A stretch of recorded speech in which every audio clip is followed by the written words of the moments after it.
Good morning and welcome to KRQE News This Morning. I'm Elizabeth Alvarez. Today is Monday, October 6th. All your news coming up in just a moment, but first, it is day 3 of the 43rd Annual International Balloon Fiesta. We'll want to talk all about the events and the weather with Matt and Cassandra, who are out live at Balloon Fiesta Park. Good morning, guys.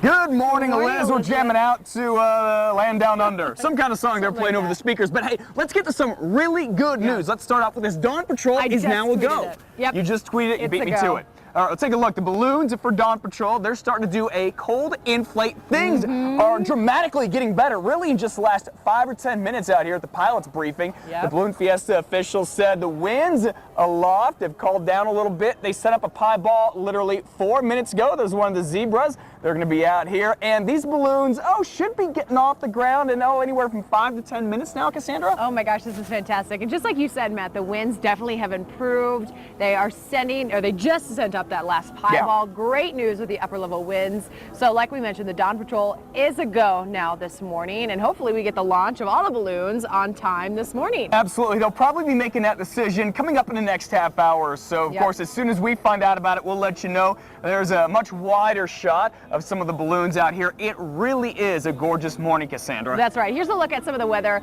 that you can expect. If you haven't yet left, I would definitely suggest to do that. Here's a look at some of the temperatures. 7 o'clock here at Balloon Fiesta Field. 50 degrees, definitely a jacket morning, but nothing too chilly, not like we have seen in years past. Winds northwest at about 5 to 10 miles an hour. At 9 a.m., 53 degrees with winds northwest about 8 to 12 miles an hour. And closer towards the 11 o'clock hour, we are going to be in the mid-60s. But if you're not headed out to Balloon Fiesta Field and you are headed out to work, this is the temperatures we have early this morning. 36 right now in Taos, 39 in Farmington, 47 right now in the capital city, and 50 degrees in Ruidoso. So it's a pretty cool morning overall, but I am just thrilled with our winds and how they have behaved. I think they, they answered our calls. Mother Nature really did finally start to pay attention this morning. Again, this is a cold inflate. Dawn Patrol is good. It's going to launch here probably in the next 10 to 15 minutes. What that's going to do is that's going to give these pilots a little bit better idea of exactly what the winds are like aloft. Then they'll make a decision. Will the mass ascension, will the flying competitions be a go? We certainly hope they are. Again, if you can make it out here, it is great. We'll take a look at the schedule for today. We are going to have a morning glow. That definitely is a go no matter what, and the balloons will start setting up for that really any minute now. The flying competition, that's going to depend on the wind. Chainsaw carving event, that's going to go on no matter what the wind is like. Plus, even if the balloons don't go up, you can still have a lot of fun out here. Vendor row is hopping. There's pizza. There is so much more. $8 to get in. 12 kids, 12 and under are free. By the way, I misspoke earlier. There is no park and ride today. I apologize for that. No park and ride today. Just get in your car, get on your bike, and get here. Yeah, come out and see us. All right, Elizabeth, we'll check back in with you in about 15 minutes. All right, guys, thank you. Great news there. Now, got a heartbreaking story to tell you about coming out of Balloon Fiesta, but hopefully you can make a difference here. One family's hot air balloon has been stolen. This would have been Lucinda Wallace and her husband's 34th year flying their balloon. He died 10 weeks ago, but the family chose to bring his balloon to Balloon Fiesta to honor him. Well, Lucinda tells us that it was stolen from the parking lot at the Dativa Hotel in Albuquerque on Saturday when someone took off with her car and trailer. We were coming this week to fly for him. Our daughter Marilyn is a pilot. He taught her how to fly when she was a little girl. And so the week was devoted to paying homage to my husband. So unfortunate. So Lucinda says the balloon, as I mentioned, was taken with her cart and trailer. Now the balloon, it's blue with an American flag and rainbow on it. That's it right there. That's a picture of the trailer, and that's a picture of their SUV. If you have any information about this theft, if you see any of the three, either the balloon, the trailer, or this vehicle, please call police.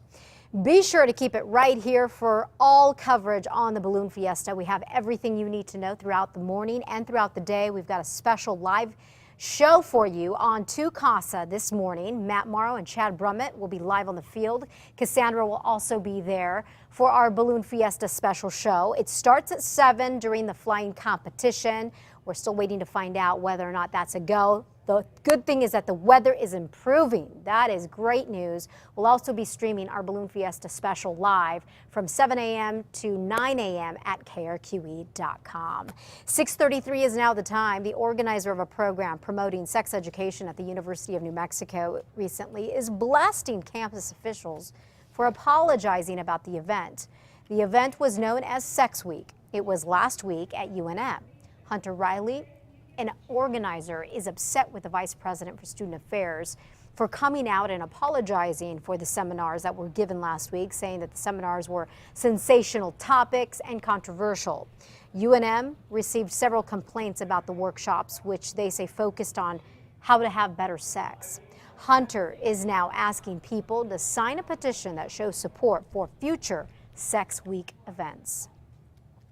The Albuquerque Public School District is investigating claims that an autistic middle school student was tased. Officials say 13-year-old Michael Brewing walked away from Jimmy Carter Middle School on Tuesday afternoon. The district says that staff members followed him to make sure he was safe, but did not engage him. They say Michael walked about 2 miles to 58th and Central. That's when an APS police officer apparently caught up with him. The officer says he grabbed the student's backpack, but that he managed to get away. Now, the student claims that the officer then tased him. He did talk about the 2 wires and he felt a sting on his leg, and he wasn't really sure, and I think that sent him into much more of a panic. The officer says he did not tase the boy. In fact, APS says its officers aren't issued tasers and are not allowed to use them. The district says it does not believe that the officer had his own taser either. So for right now, the officer is on paid leave while the school district investigates. Does the state need to get tougher on the penalties for driving carelessly? That's how many people are wondering, or what they're wondering and questioning following a high-profile trial of a former Albuquerque police sergeant. Adam Casals, as we've reported, was found guilty of careless driving last week instead of a more serious charge, reckless vehicular homicide. It was for a crash that killed a young woman. Well, prosecutors argued that Casals was driving recklessly when he ran a red light at Paseo del Norte and Eagle Ranch, hitting an SUV. Casals claims his light was green. A jury found Casals not guilty of vehicular homicide, going with the lesser charge of careless driving. The Bicycle Coalition of New Mexico wants to strengthen the maximum penalties for cases of careless driving resulting in death or great bodily harm. They believe tougher penalties could deter dangerous driving. It happens so frequently in New Mexico that people get killed on the roadway and there aren't any consequences. State Senator John Ryan here sponsored a bill in 2013 that would create harsh penalties for dangerous drivers, but he says that bill died in the Senate Judiciary Committee. First, the flooding. Now there are concerns about the West Nile virus in Eddy County. Eddy County officials say all of the standing water has already hurt their crops. Now that standing water is becoming a breeding pool for mosquitoes. The West Nile virus has already been confirmed in a neighboring community, and that has officials worried that they could be hit next. The other major concern that we're having to deal with in this county is mosquito control, because with all this water, we got lots of mosquitoes. All right, officials say they've been warning people to make sure there is no freestanding water near their homes. They're also telling ranchers to get their horses vaccinated now.